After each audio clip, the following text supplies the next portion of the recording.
past wars, it has always been necessary to dispose of an enemy army before being able to destroy, occupy, or dictate terms to the enemy nation. In World War I, no fighting was done on enemy soil. This time it was different.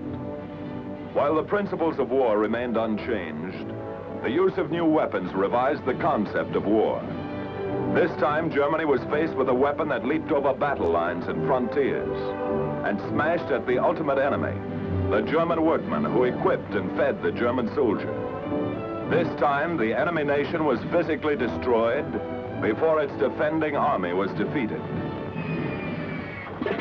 World War II witnessed the emergence of a third dimension in warfare, in which the air became a primary theater of operation in addition to the land and the sea. Air power performed a dual role. One function involved direct cooperation with ground and surface forces to defeat the enemy's armies in the field, commonly called the tactical use of air power. The other function involved an independent striking force created to wage air war against the opposing air force and to destroy, as the resultant exploitation of air victory, his resources, industrial capacity, and will to make war. 17 August 1942, strategic air power was born. At 1526 hours, the first daylight mission from a base in England was launched.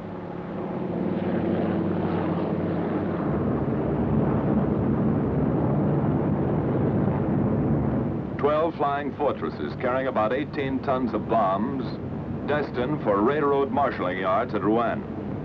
This was the initial test of the air offensive by day against the powerful German Air Force. Could strategic bombing be maintained? Would it achieve its objective? The answer roared over Germany just 1 year later to the day. 180 forts on their way to Schweinfurt. 3 months later, 228 forts carried 500 tons of bombs to the same target, bringing strategic air power to an impressive peak in the campaign against German aircraft production.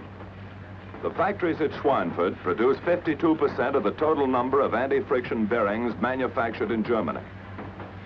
This concentration of critical production capacity caused the Allied Chiefs of Staff to assign a top priority to the target. At this time, the long-range fighter had not been developed.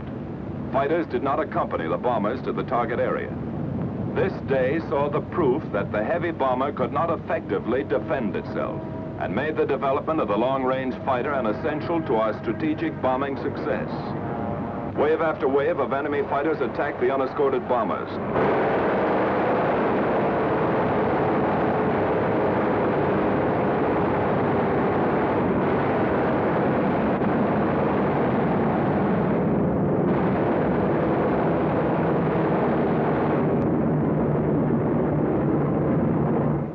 The target was intense, but good visibility enabled the forts to make an accurate run, and all 500 tons were dropped in the target area.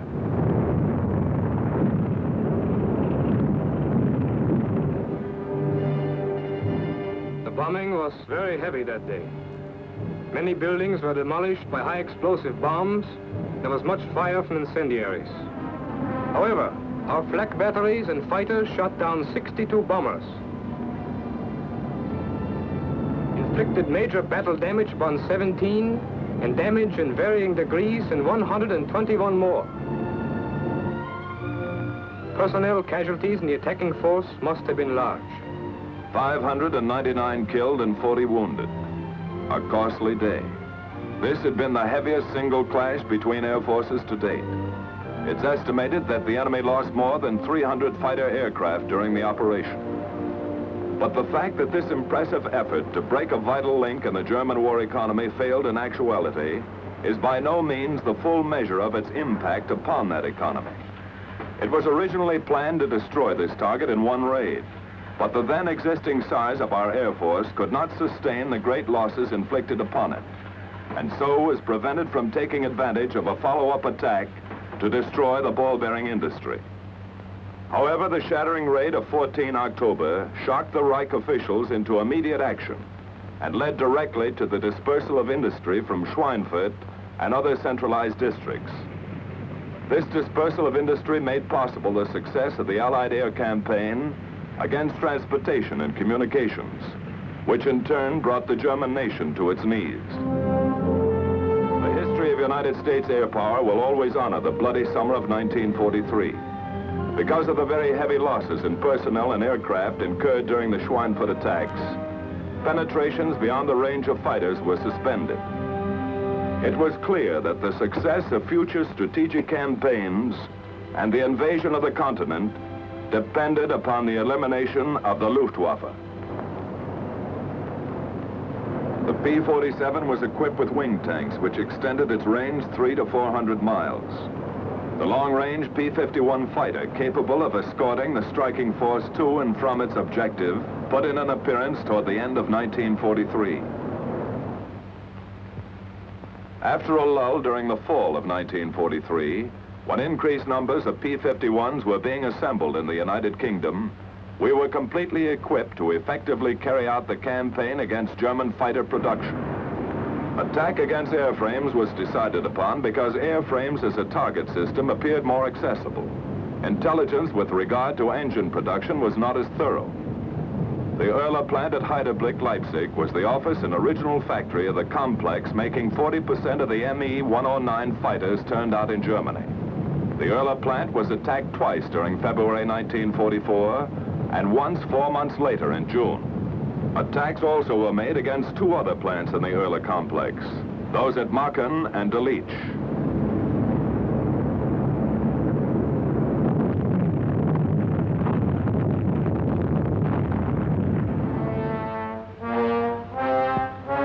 After the February raids, 65% of the factory floor space at Heidelberg was destroyed.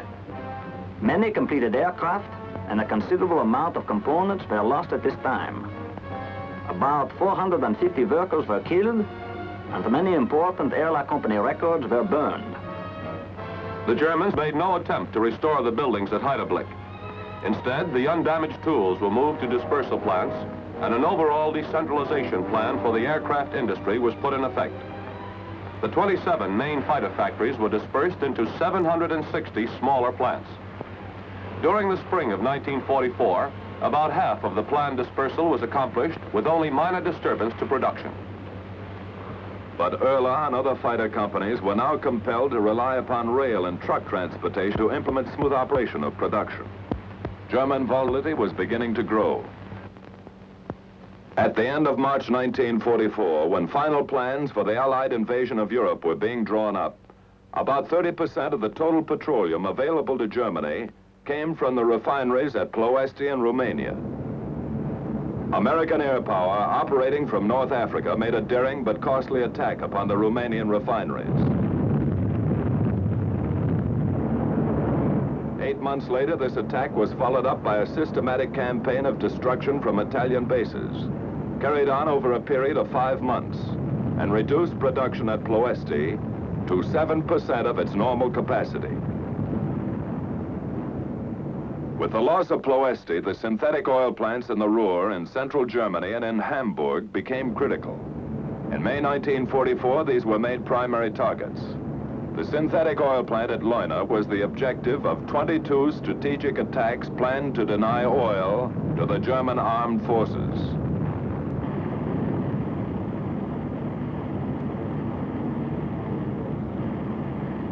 During the whole period between the first attack on 12 May 1944 and the last attack on 4 April 1945, the average daily production of the plant was only 9 or 10% of normal. However, by planning top priority and manpower and equipment, plants that had been knocked out completely were brought back into production in relatively few weeks, thus necessitating renewed attacks. All during the heavy bombing raids, a rapid rate of recuperation was achieved, and in general, repeated air attacks rather than the severity of any single raid gradually resulted in the almost complete breakdown of German oil production. The military consequences of the oil attacks were immediate. The shortage of available fuel necessitated a severe cut in daily sorties by the Luftwaffe, and gasoline allocations for the Army decreased steadily. The enemy has succeeded in increasing our losses of aviation gasoline up to 90%. Those were the words of Reichsminister Speer, Tsar of all German production, in a letter to Hitler dated 30 June 1944. Von Rundstedt, too, admitted that lack of fuel was a major factor in the defeat of Nazi armies in the December Ardennes offensive. In effect, the oil campaign proved to be the most immediately catastrophic for all German hopes. The home front sent us more bombers and fighters, and more well-trained pilots, and our fleets grew mightier by the month. But the enemy first-line operational strength, maintained and increased numerically, was thrown into the breach in a desperate effort to stem the air offensive.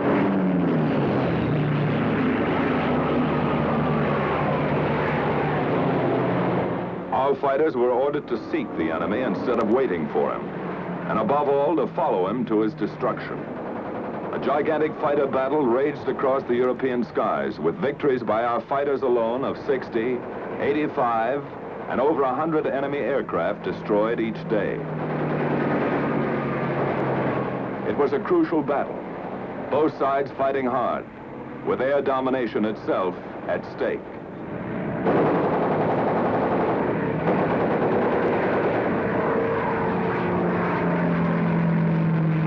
This time it was decisive.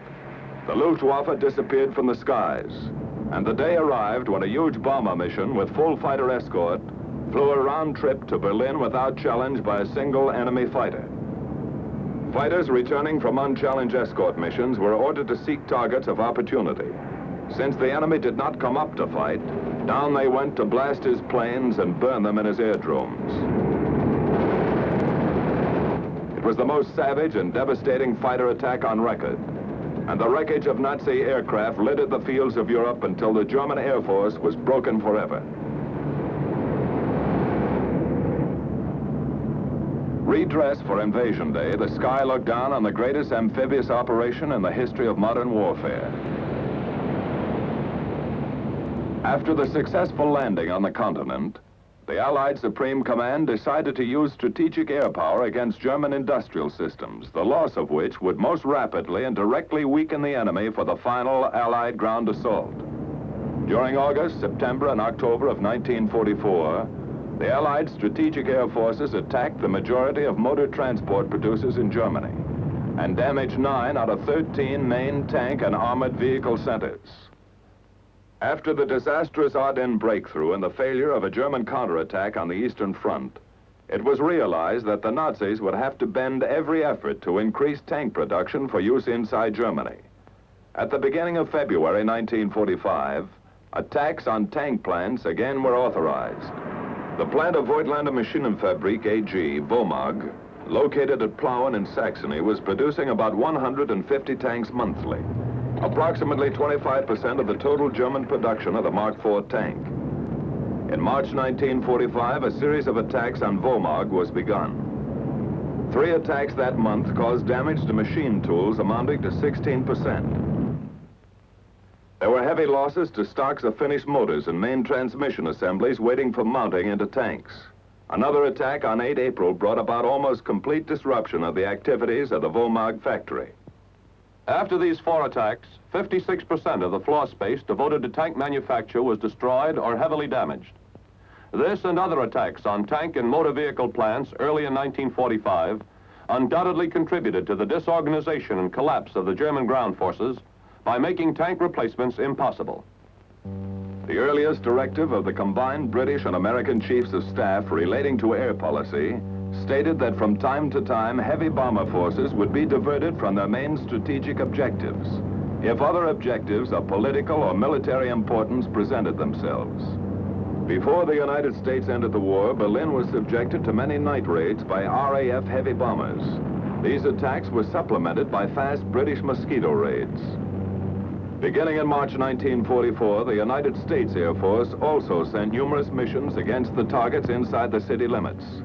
The attacks were designed to disrupt the war industries and the transportation system of this most highly industrialized area in Germany outside the Ruhr. It was further intended to harry and disorganize the German High Command. During both February and March 1945, 3 large-scale attacks were made on the German capital. The large rail centers near the governmental area were specific targets. These attacks materially lowered the morale and will to resist of the German people and their leaders.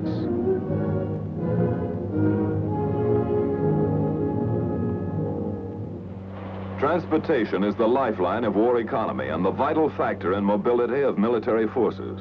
German rail transportation was becoming particularly vital as the results of strategic bombing forced the widespread dispersal of production facilities. During March, April, and May of 1944, strikes were made against French marshalling yards in preparation for the coming invasion. In the middle of February 1945, a plan was worked out which called for the destruction of all railroad workings in the Ruhr and surrounding areas. On 22 and 23 February 1945, Allied air operation Clarion was carried out against all small and medium rail points in Germany by more than 7,000 aircraft from all the American and British air forces. This resulted in the saturation of repair capabilities of the German rail system and precipitated a general disorganization of transport. Allied heavy bombers continued to strike at marshalling yards. Gießen was bombed in spite of bad weather, with devastating results to both the link between the Ruhr and southern Germany and the rail connection between the Koblenz area of the Rhineland and Leipzig and Berlin. The cumulative effects of concentrated pounding of rail systems caused unbelievable disruption to production of all war materials at the widely dispersed factories of the Reich. The efforts to thwart the Allied strategic forces of centralized targets now caused the final complete breakdown of the German war economy.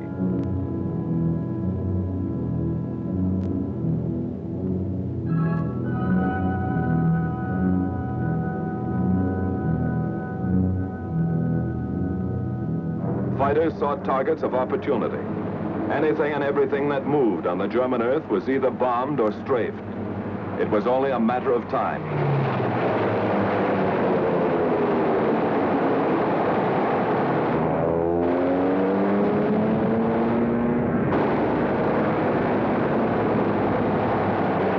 Dr. Sauer, chief of the Speer Production Ministry, has stated, At the moment when the attacks were carried on systematically against the railroads, it was all over.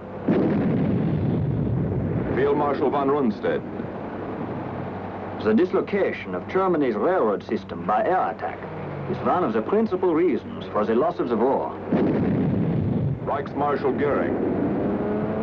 Attacks on marshalling yards were most effective. Low-flying planes had terror effect and caused great damage to our communications. The success of the invasion was made possible by Allied air power. Without the United States Air Forces, the war would still be going on elsewhere, but not on German soil.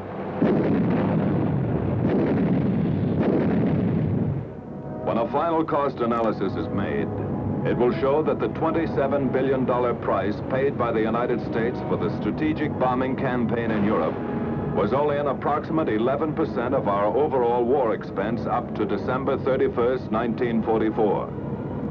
Of all the war's varied and titanic investments, there was surely no sounder one than this, if war investments can ever be calculated on a simple dollar and cents basis. The advance of technological developments resulted in the ultimate in firepower. The atomic age will see the further development of airborne devices beyond the conception of man. Because of the mobility, speed, and potency of weapons to be, air war, the third-dimensional aspect, must be recognized as the primary determinant in attaining a military victory.